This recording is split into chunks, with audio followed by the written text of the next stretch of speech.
Why is this disgrace here? My stepmother's voice cut through the lavish Grand Regency hall like ice, sharp, deliberate, meant to sting. The polite chatter died down. Champagne flutes froze in motion, and all eyes followed her gaze of utter contempt across the room. My stepsister Tiffany folded her arms, a nasty little smile twisting her lips. "You weren't invited," she declared, her voice loud enough for the whispers to begin. And my stepfather, Richard Harding, didn't even twitch, didn't acknowledge me, didn't so much as glance my way. He simply continued sipping his scotch, his posture stiff, acting like I was invisible. Nothing surprised me anymore. I took a measured step forward, the tap of my heels echoing on the polished granite floor, a silent countdown, a declaration of intent, a warning. The Grand Regency Hall, this monument to wealth and ostentation, was built for people like them, not for the castaways, not for the forgotten. But tonight, I wasn't just breathing. I owned this moment. A wave of discomfort rippled through the assembled guests. I could sense it in the way they adjusted their drinks, their curiosity piqued, their attention focused. They recognized the tension before they recognized me. Then I saw it, the first real crack in their flawless exterior. Not from my stepmother, not from Tiffany, but from Ethan Blackwood, Tiffany's intended. His smug expression vanished instantly. His entire body tensed, his fingers twitched, his Adam's apple bobbed, and suddenly he looked like he'd seen a phantom. Intriguing. I tilted my head, letting the silence hang heavy in the air, letting them feel the weight of what was coming. And then, with quiet composure, I spoke the words that sent a shiver of apprehension through the room. "Do you honestly not remember who I am?" The reaction was immediate. The whispers intensified. Silk gowns rustled against the gleaming floor. Conversations shattered. I watched my stepmother's grip on her scotch glass tighten. I watched Tiffany's arrogance waver for a fleeting second. They expected me to shrink away, to disappear, to be the same helpless girl they discarded. I smiled, slow and deliberate, like drawing a sword from its sheath.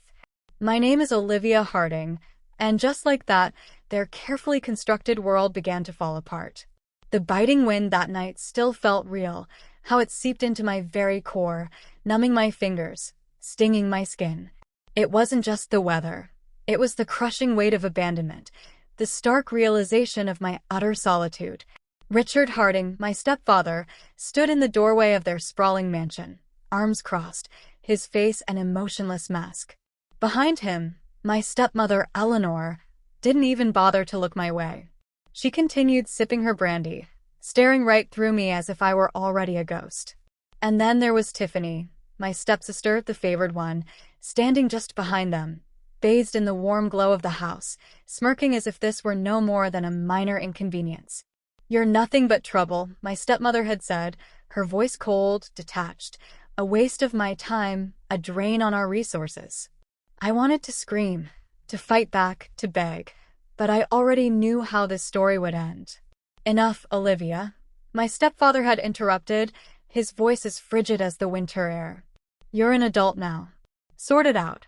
And then the door slammed shut. Just like that, I was erased. I remember staring at that imposing door, willing it to open, waiting for someone, anyone, to come after me. No one did.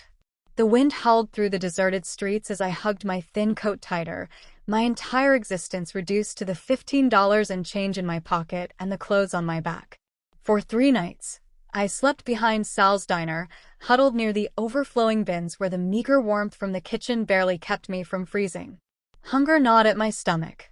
Exhaustion weighed down my limbs like lead, but I refused to give in. Then, on the 4th morning, I was discovered. Sarah Miller, the owner of the diner, stood over me, arms crossed, her sharp eyes assessing me. "If you're going to hang around, you might as well make yourself useful," she said, tossing a mop in my direction. That was my first stroke of luck. I scrubbed floors, washed dishes, worked endless shifts without a single complaint. By the end of the month, Sarah let me sleep on a worn-out mattress in the back storage room. By the end of the year, I had saved enough to enroll in the local community college. I didn't stop. I couldn't stop. At 20, I earned a full scholarship to a renowned business school. At 21, I was interning at a rapidly expanding biotech startup. At 27, I launched my own organic food company, a venture that would revolutionize the industry and make me a millionaire. And the Hardings? They remained blissfully unaware, because they didn't deserve to know. Tiffany, predictably, was the first to recover. She tilted her chin defiantly, that ever-present smirk returning to her lips. The golden child, so confident in her position, so sure of her invincibility. She let out a short, derisive laugh, loud enough for the nearby guests to hear. "Honestly, Olivia, you just had to show up and make a fool of yourself, didn't you?" She sneered, her voice dripping with disdain. "Still craving attention, I see. You couldn't even finish your degree.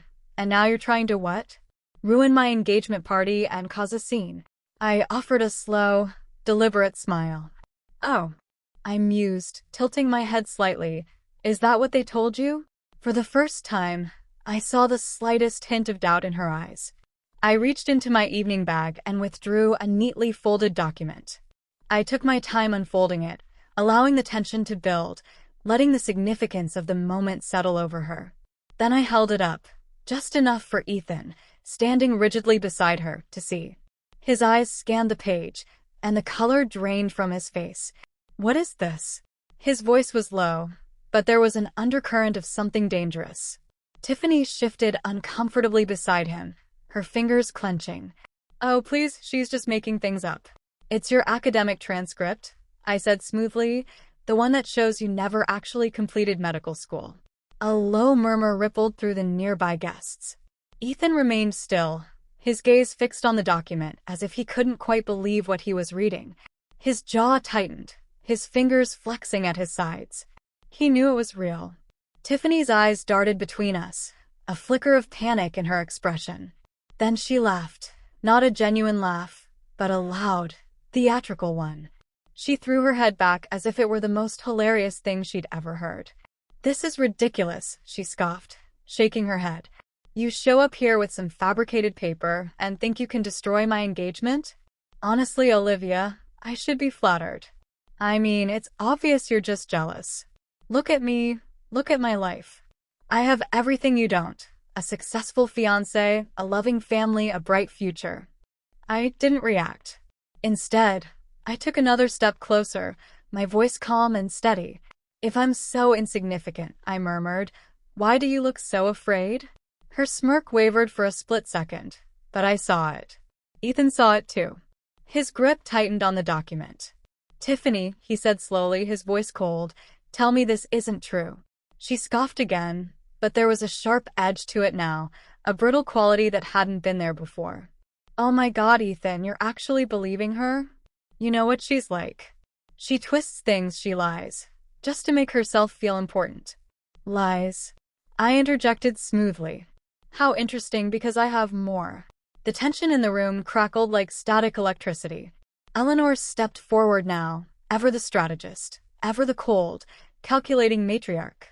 "Enough of this nonsense," she said, her voice sharp. "I will not allow you to ruin your sister's engagement party with these preposterous accusations." I turned to face her, meeting her gaze directly. "Oh, Eleanor," I said, my smile barely there, "you of all people should know that I don't make accusations. I present evidence." And then I delivered the next blow. "Perhaps we should discuss the ongoing financial irregularities at the Harding Family Foundation?" Absolute silence. Richard Harding, my stepfather, the man who had stood in that doorway all those years ago and cast me out into the cold, stiffened. His jaw twitched almost imperceptibly. I reached into my bag again, this time pulling out a slim, silver data stick.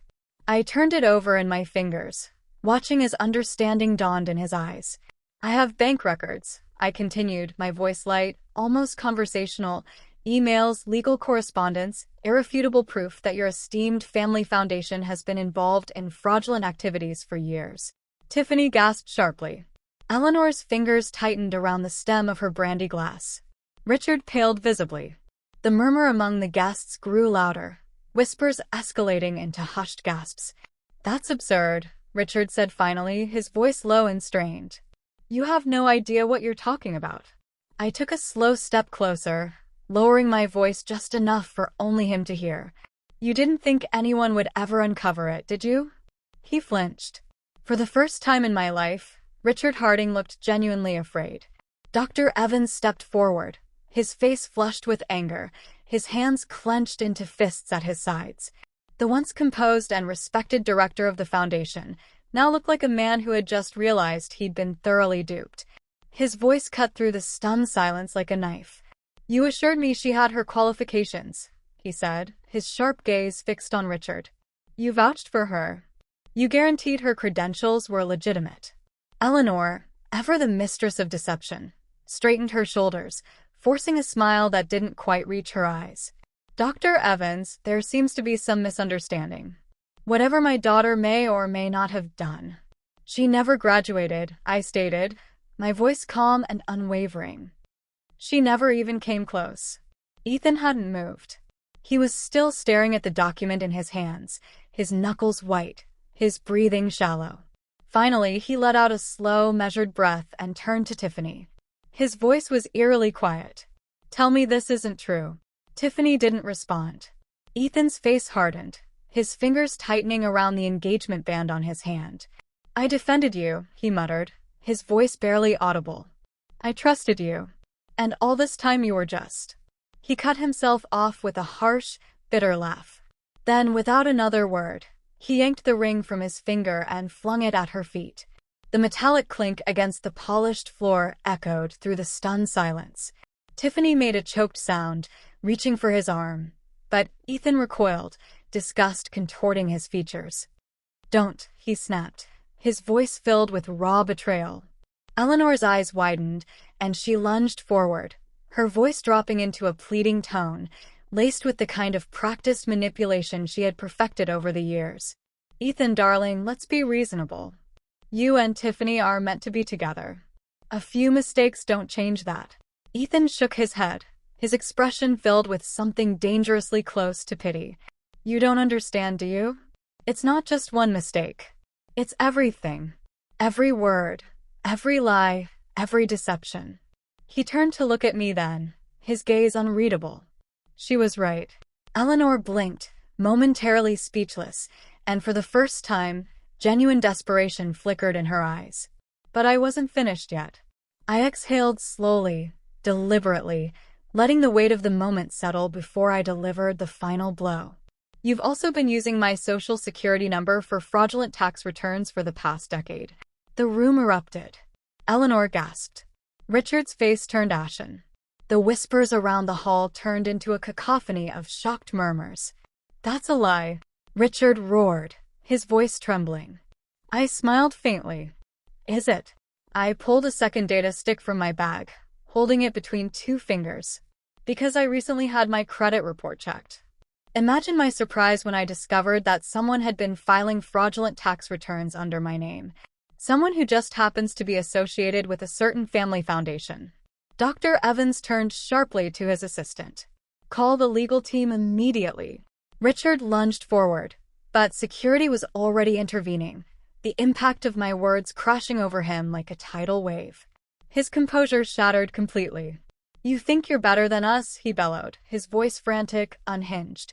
I met his gaze, tilting my head slightly. "I don't have to think it," I said, my voice calm and unwavering. "I know it." Security guards gripped his arms just as Eleanor stumbled backward, her perfectly composed facade crumbling, panic finally setting in. The guests recoiled, their gazes filled with nothing but judgment and scandal. The once revered Hardings? Nothing more than cautionary tales. And Tiffany? She was on her knees, sobbing uncontrollably, her elaborate gown a crumpled mess around her. I took one last look at the devastation I had wrought, then I turned my back on them. The Grand Regency Hall was in chaos. Security moved swiftly, their voices low but firm as they escorted Richard and Eleanor Harding out, their protests drowned out by the murmurs and stares of the onlookers. The mighty, once untouchable Hardings, reduced to nothing. Dr. Evans was already on the phone, ensuring Richard's position at the foundation was terminated. The authorities wouldn't be far behind. Their empire was collapsing, their wealth, their influence, vanishing. And Tiffany? She remained on her knees, her sobs muffled against the polished granite floor. The engagement ring Ethan had thrown at her feet glinted under the crystal chandelier light, untouched, abandoned, just as she had left me all those years ago. I took one final glance, not out of sentimentality, not out of regret, but because I wanted to etch this moment into my memory. The moment the people who had discarded me finally faced the consequences of their actions. Tiffany's tear-streaked face lifted to meet mine, desperation evident in her trembling voice. "Olivia, please."